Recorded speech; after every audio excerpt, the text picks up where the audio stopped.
Science Audio presents The Border of Paradise by Esmé Weijun Wang. Performed by Mikael Naramore, Emily Wu Zeller, Graham Halstead, Bailey Carr, Karen Peaks, and Andrew Eiden.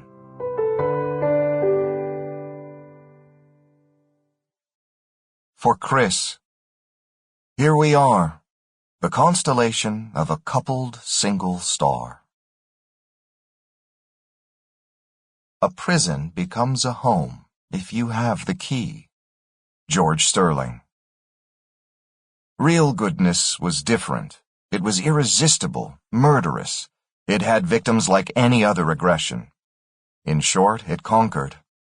We must be vague. We must be gentle. We are killing people otherwise, whatever our intentions. We are crushing them beneath a vision of light. James Salter. Light Years. Part 1. The Novaks.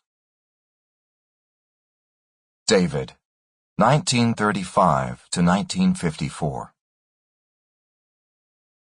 I've never known a man who has taken his own life, and so I've never read a suicide letter, seeing as how the final words of such uncelebrated and self-condemned souls are so privately guarded. Still, I can't help but think such letters all must be the same, because what else can be said but over and over again, sorry, sorry, I am so sorry, in the way that someone newly smitten can only say, I love you, I love you, I love you, like one of the Wellbrook patients I grew accustomed to in my incarcerations.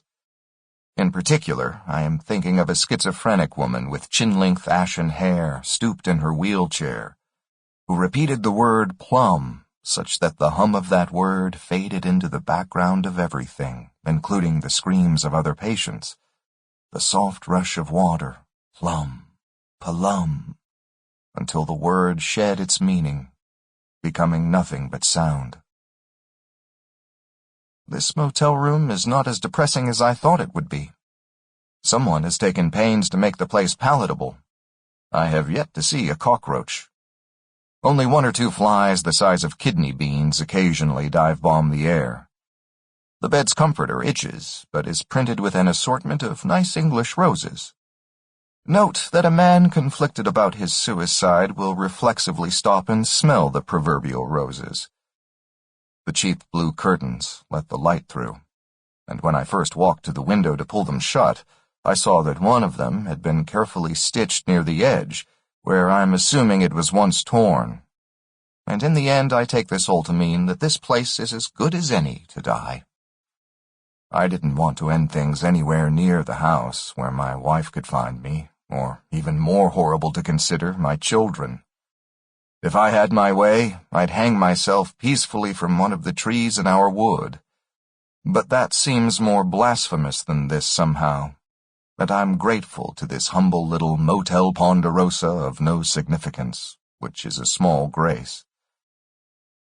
I had breakfast this morning miles from here with my son William, my daughter Jillian, and Daisy, who is my wife. We had bacon and fry bread cooked in the grease, and eggs fried in whatever grease was left. I watched William sop up the yolk with a crust of bread. I watched Jillian scrape her plate, her hair in a little topknot, tied with a red velvet ribbon.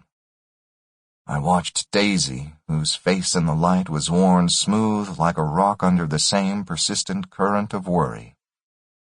Click, click, click, I thought, committing them to memory to be preserved and then destroyed, because even in my moribund state I could see the simple beauty of it, and silently I asked the Lord to bless my family, even if neither he nor they will ever forgive me for my desertion. Those three were persistently beset by trouble, and worse, they still loved me. So how this can be anything but a betrayal and an unfairness, I don't know.